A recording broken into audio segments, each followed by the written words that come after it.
এই রূহটা নিয়া ওই ফেরেশতারা সুন্দর আনন্দ আসমানের দিকে উঠে যায়। যখন আসমানের মাঝপথে চলে যায়, আর এক দল আর এক জাক ফেরেশতা ডাক দিয়ে বলে, ও গো ফেরেশতা ভাইরা, এত সুগ্রাণ কে এসেছে, কে এসেছে? এই ফেরেশতারা ডাক দিয়ে বলে, ভাই রে, অমুকের পুত্র অমুক, আমরা দুনিয়াতে যাদেরকে ভালো ভালো নাম ধরে ডাকি, এই নাম ধরে ওই ফেরেশতারা ওই আসমানের ফেরেশতাদেরকে তারা গর্ব করে বলতে থাকে, বাইরে এটা অমুকের ছেলে, অমুকের রূহ। সুবহানাল্লাহ। এবার তারা স্বাগতম জানায় বলে, তোমরা আসমানের দিকে উঠতে থাকো। এই ফেরেশতারা যখন রূহটা নিয়ে বাজান প্রথম আসমানে যায়, প্রথম আসমানে লক্ষ্য করার সাথে সাথে বলে, এত সুঘ্রাণ কে রে, এত সুন্দর বাসনা, হারে সুবহানাল্লাহ কন্যা। বলে, এটা হলো অমুকের পুত্র অমুক, তোমরা দরজা খুলে দাও। আসমানের দরজা সাথে সাথে খুলে দেওয়া হয়। কোন সুবহানাল্লাহ। এইভাবে সাতটা আসমান সাতটা দরজা ভেদ করে যখন এই রূহটা নিয়ে ফেরেশতারা আল্লাহর দরবারে চলে যায়, সপ্তম আসমান যখন পার দিল, আল্লাহ তাআলা ডাক দেয়া বলে, ওগো আমার ফেরেশতারা, আমার বান্দার আমলটা তোমরা ইল্লিয়িনে লিখে রাখো। কোন সুবহানাল্লাহ। আল্লাহ রাব্বুল আলামিন তিনি কোরআন নাজিল করেছেন। যারা কোরআনকে বিশ্বাস করে, কোরআনের উপরে যারা চলে, আল্লাহ তাআলা তাদেরকে মুমিন আখ্যায়িত দিয়েছে। কোন সুবহানাল্লাহ। আর যারা কোরআন অনুযায়ী চলে না, কোরআনকে মিথ্যা বলে, আল্লাহ তাআলা তাদের উপাধি দিয়েছে কাফির। কোন ঠিক কিনা? আল্লাহ তাআলা কোরআন দিয়ে জানাইতেছেন, ইন্নাল্লাযীনা কাযযাবু বিআয়াতিনা واستكبروا عنها لا تفتح لهم أبواب السماء ولا يدخلون الجنة حتى يلج الجمل في سم الخياط। الله أكبر। আরো জোরে বলেন আল্লাহু আকবার। আল্লাহ রাব্বুল আলামিন সুন্দর করে কোরআন দিয়ে জানায় দিতেছেন, ইন্নাল্লাযীনা কাযযাবু, নিশ্চয় যারা কাযযাবু মিথ্যা প্রতিপন্ন করবে, বিআয়াতিনা আল্লাহ তাআলা নিদর্শন সমূহকে। আল্লাহ তাআলা দুনিয়ার ভিতরে কোরআন নাজিল করেছে বাজান, এই কোরআনকে যারা অস্বীকার করবে, মিথ্যা প্রতিপন্ন করবে, ওয়াস্তাকবারু আনহা, তাকাব্বুরি করবে, অহংকারী করবে, ওয়াস্তাকবারু আনহা লা তুফাত্তাহু লাহুম আবওয়াবুস সামা, ওই সমস্ত কাফের, ওই সমস্ত বেদ্দিনদেরকে আল্লাহ তাআলা জানাইলো, আসমানের দরজা তাদের জন্য খোলা হবে না। লা তুফাত্তাহু লাহুম আবওয়াবুস সামাই ওয়া লা ইয়াদখুলুনাল জান্নাতা হাত্তা ইয়ালিজাল জামালু ফি সাম্মিল খিয়াত, ততক্ষণ পর্যন্ত তারা জান্নাতে যেতে পারবে না। ফি সাম্মিল খিয়াত, সূচের ছিদ্র দিয়া, যতক্ষণ না পর্যন্ত জামালুন, উট প্রবেশ না করবে। উট কোনোদিন সুয়ের ছিদ্র দিয়া যেতেও পারবে না বাজান, ওই মানুষগুলো কোনোদিন জান্নাতেও যেতে পারবে না। এই আয়াতের তাফসীরের ভিতরে একটি হাদিস আল্লাহর হাবিব বলেছেন, চৈনিক সাহাবী আনসার সাহাবীর কবরস্থ করার জন্য আল্লাহর হাবিব আগমন করলেন। যা দেখে এখনো পর্যন্ত কবরের কাজ শেষ হয়নি, এখনো পর্যন্ত কাজ বাকি আছে। আল্লাহর হাবিব এবার জমিনে বসে গেলেন, সাথে সাহাবায়ে কেরাম গণ চতুর্দিকে বসে গেছে। এবার আল্লাহর হাবিব মাথাটা নিচের দিকে রাখলেন, রাখার পরে ডাক দিয়ে বলে, ওগো সাহাবারা শোনো শোনো, যখন মানুষ মারা যাবে, দুই শ্রেণীর ভিতরে দুই রকম ভাবে জানটা বের হবে। সাহাবায়ে কিরামগণ ডাক দিয়ে বলে, ওগো হুজুর, এই দুই ভাবে কেমনে করে বের হবে আপনি একটু বলেন না। আল্লাহর হাবিব ডাক দিয়ে বলতেছে, সাহাবারা শোনো শোনো, যারা এই পৃথিবীতে আল্লাহর হুকুম অনুযায়ী চলেছে, যারা কোরআন অনুযায়ী চলেছে, যারা হাদিস অনুযায়ী চলেছে, যারা আল্লাহর বিধান মেনেছে, আল্লাহ রাব্বুল আলামিন তাদেরকে মুমিন আখ্যায়িত দিয়েছে। তাদের যখন এই হায়াতের জিন্দেগি শেষ হয়ে যাবে, অমনি করে আল্লাহ রাব্বুল আলামিন তাদের জন্য ফেরেশতা আগমন করাই, ফেরেশতা পাঠায়া দেয়। ফেরেশতা জান্নাত থেকে সুঘ্রাণ যুক্ত সুন্দর সাদা ধবধবে রুমাল নিয়ে আগমন করে। কোন সুবহানাল্লাহ। এই সুবহানাল্লাহ কোন না কেন? আপনারা মুমিন, আপনাদের কথা বলতেছে, গাদা কোথাকার কথা বলে না। সুবহানাল্লাহ জোরে কোন।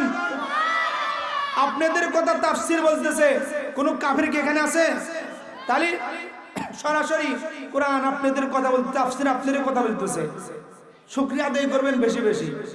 এবার যখন এই মুমিন বান্দার মৃত্যু শাহিত অবস্থায় হারে ফেরেশতারা ধবধবা সুন্দর ঘ্রাণ যুক্ত সাদা রুমাল নিয়ে আগমন করে, করার পরে ওই বান্দার সামনে বসে যায়।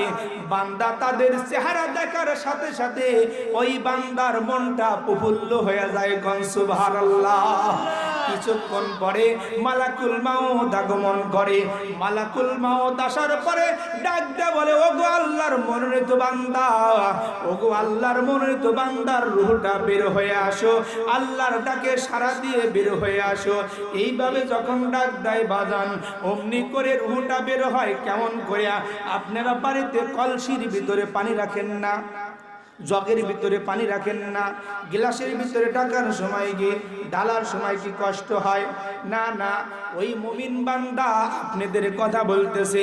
আপনাদের জানটা যখন বের হবে, ওরকম সহজে আপনাদের জানটা বের হয়ে আসবে। কোন সুবহানাল্লাহ। এবার মালাকুল মাউত ওই রূহটা ধরবেন, ধরার সাথে সাথে ওই ফেরেশতারা যারা সাদা রুমাল নিয়ে বসে আছে হস্তান্তর করবেন, তাদের হাতে দিয়ে দিবেন। তাদের হাতে যখন দেওয়া হবে, এই একদল এক জাক ফেরেশতা দুনিয়া থেকে আসমানের দিকে উঠতে থাকবে। কোন সুবহানাল্লাহ। এর এই দিক তাকান, শয়তান ধোঁকা দিতেছে, আমি বুঝতেছি তো। এই কথাগুলো যদি শোনেন আপনার আমল করতে ভালো লাগবে। গাদারা বোঝেন, ভালো করে শোনেন, আপনাদের কথা সরাসরি কোরআন বলতেছে। এবার আপনাদের এই রূহটা নিয়ে ওই ফেরেশতারা সুন্দর আনন্দ আসমানের দিকে উঠে যায়। যখন আসমানের মাঝপথে চলে যায়, আর একদল আর এক জাক ফেরেশতা ডাক দিয়ে বলে, ও গো ফেরেশতা ভাইয়েরা, এত সুঘ্রাণ কে এসেছে, কে এসেছে? এই ফেরেশতারা ডাক দিয়ে বলে, ভাইরে, অমুকের পুত্র অমুক, আমরা দুনিয়াতে যাদেরকে ভালো ভালো নাম ধরে ডাকি, এই নাম ধরে ওই ফেরেশতারা ওই আসমানের ফেরেশতাদেরকে তারা গর্ব করে বলতে থাকে, বাইরে এটা অমুকের ছেলে, অমুকের রূহ। কোন সুবহানাল্লাহ। এবার তারা স্বাগতম জানায় বলে, তোমরা আসমানের দিকে উঠতে থাকো। এই ফেরেশতারা যখন রূহটা নিয়ে বাজান প্রথম আসমানে যায়, প্রথম আসমানে লক্ষ্য করার সাথে সাথে বলে, এত সুঘ্রাণ কে রে, এত সুন্দর বাসনা, হারে সুবহানাল্লাহ কন্যা। বলে, এটা হলো অমুকের পুত্র অমুক, তোমরা দরজা খুলে দাও। আসমানের দরজা সাথে সাথে খুলে দেওয়া হয়। কোন সুবহানাল্লাহ। এইভাবে সাতটা আসমান, সাতটা দরজা ভেদ করে যখন এই রূহটা নিয়ে ফেরেশতারা আল্লাহর দরবারে চলে যায়, সপ্তম আসমান যখন পার দিল, আল্লাহ তাআলা ডাক দেয়া বলে, ওগো আমার ফেরেশতারা, আমার বান্দার আমলটা তোমরা ইল্লিয়িনে লিখে রাখো। কোন সুবহানাল্লাহ। বান্দার আমল যখন ইল্লিয়িনে লেখা হয়, এবার আল্লাহ তাআলা ডাক দেয়া বলে, আমার বান্দার রূহটা তোমরা কবরে পৌঁছায়া দাও। এবার যখন কবরে পৌঁছানো হলো, অমনি করে সলজাবকারী ফেরেশতা আগমন করে, বান্দাকে বসায় বলে, মার রব্বুকা ওমা দীনুকা ওমা নবিয়ুকা, তোমার দিন, তোমার রবকে, তোমার দিন কি, তোমার নবীকে। কোন সুবহানাল্লাহ। সাথে সাথে এই বান্দা ডাক দেয়া বলে, ফেরেশতারা রে শোনো শোনো, রব্বি আল্লাহ, দীনি আল ইসলাম, নবী মুহাম্মদ রাসূলুল্লাহ সাল্লাল্লাহু আলাইহি ওয়াসাল্লাম। সুবহানাল্লাহ কয় নাই? জোরে কর না সুবহানাল্লাহ।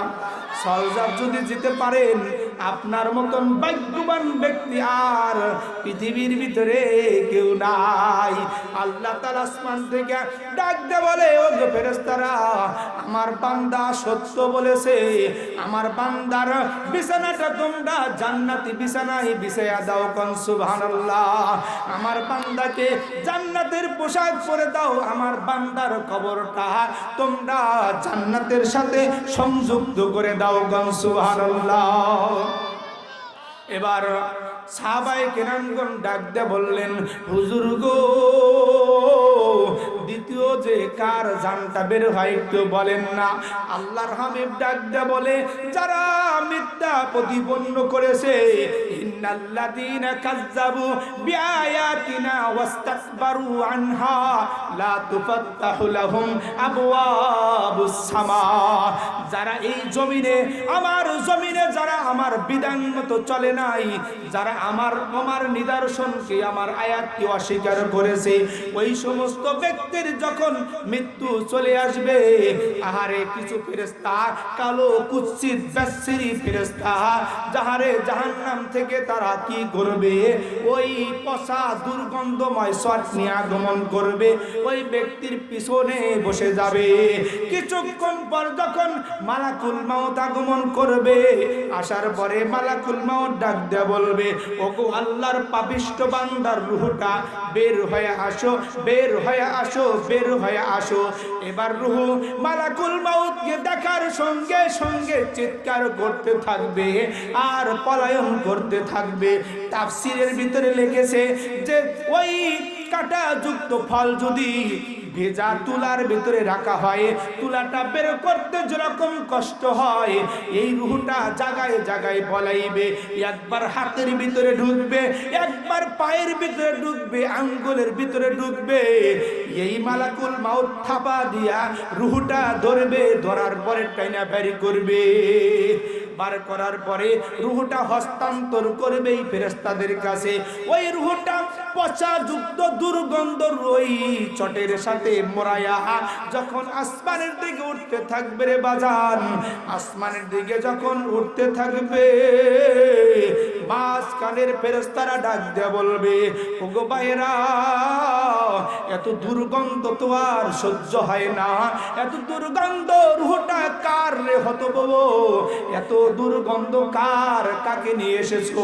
এবার ফেরেশতারা ডাক দিয়ে বলবে, এটা অমুকের ছেলে অমুক। যেরকম দুনিয়াতে আমরা খারাপ উপাধি দিয়ে তাদেরকে ডাক দেই, ওই উপাধি দিয়ে তাদের কাছে পরিচয় তুলে ধরবে। এবার ওই ফেরেশতারা বলবে, বাইরে রে তাড়াতাড়ি করে দুর্গন্ধ সরাও, সরাও, সরাও, আর আমরা সহ্য করতে পারছি না। এবার রূহটা নিয়ে যখন ওই আসমানের দিকে উঠতে থাকবে, আসমানের প্রথম দরজায় নক করার সাথে সাথে বলবে, কে এসেছো? বলে, অমুকের পুত্র অমুককে। বলে, না না, এ তো আল্লাহর হুকুম অনুযায়ী চলে নাই, এ মাদ্রাসার দুশমন ছিল, মাদ্রাসার ক্ষতি করার জন্য চিন্তা ফিকির করেছে, মাদ্রাসার উন্নত হওয়ার জন্য এই সমস্ত মানুষগুলো ফিকির করেছে, মাদ্রাসার অবনতির জন্য ফিকির করেছে। এই মানুষগুলো মাদ্রাসার দুশমন ছিল, এই মানুষগুলো আলেমদের দুশমন ছিল, এই মানুষগুলো মহাগ্রন্থ আল কোরআনের দুশমন ছিল। এরা আল্লাহকে মানে নাই, আল্লাহর আয়াতকে অস্বীকার করেছে। যাও যাও, তার জন্য কোনো পারমিশন নাই। আল্লাহ তাআলা কোরআনের ভিতরে সুন্দর করে জানায়া দিয়েছেন, লা তুফাত্তাহু লাহুম আবওয়াবুস সামা। তাদের জন্য আবওয়াবুন মানে দরজা, সামাউন মানে আসমান, ওই আসমানের দরজা তাদের জন্য খোলা হবে না। আল্লাহ তাআলা সপ্তম আসমানের উপর থেকে ডাক দিয়ে বলবেন, ফেরেশতারা রে, আমার এই বান্দা আমার দুশমন ছিল, আমার সাথে দুশমনি করেছে, আমার এই বান্দা আমার নবীর দুশমন ছিল, নবীকে আঘাত করেছে, নবীর ওয়ারিসদেরকে আঘাত করেছে, এই বান্দা কোরআনকে অস্বীকার করেছে, রহস্য করেছে, ওয়াস্তাকবারু আনহা, তাকাব্বুরি করেছে। যাও যাও, এই বান্দার সব আমলগুলো সিজ্জিল সিজ্জিনে লিখে রাখো। এবার যখন বান্দার তামাম আমলগুলো সিজ্জিনে লেখা হবে রে বাজান, আল্লাহ তাআলা ডাক দিয়ে বলবেন, এ ফেরেশতারা যাও যাও আমার এই বান্দাকে কবরে এই বান্দার রূহটা পৌঁছায়া দাও। এবার কবরে যখন রূহটা পৌঁছায়া দিবে রে বাজান, কবরে পৌঁছানোর সাথে সাথে সল জাবকারী ফেরেশতারা আগমন করবে। বিশ্বাস হয় না? কথা কন না, বিশ্বাস হয় না? আহারে, এই পাশে কবরস্থান খেয়াল করতেছেন নাকি? এবার যখন সওজাবকারী ফেরেশতারা আগমন করবে রে বাজান, আগমন করার সঙ্গে সঙ্গে ওই ব্যক্তিকে জিজ্ঞাসা করবে, মার রব্বুকা আমা দীনুকা ওয়া মান নাবিয়ুকা। যখন তিনটা প্রশ্ন করবে রে বাজান, এবার ওই কাফের ডাকতে বলবেন, হা হা লা আদরি, হা হা লা আদরি, আমি তো কিছুই জানি না, আমি তো কিছুই জানি না। আল্লাহ তাআলা ডাকতে বলবেন, ফেরেশতারা রে, না না, আমার এই বান্দা মিথ্যা কথা বলতেছে, আমার এই বান্দা মিথ্যুক। বান্দার কবরে তোমরা জাহান্নামের বিছানা বিছায়া দাও, বান্দাকে জাহান্নামের পোশাক পরায়া দাও, বান্দাকে জাহান্নামের যত আযাব সব বান্দার কবরের ভিতরে ঢুকায়া দাও।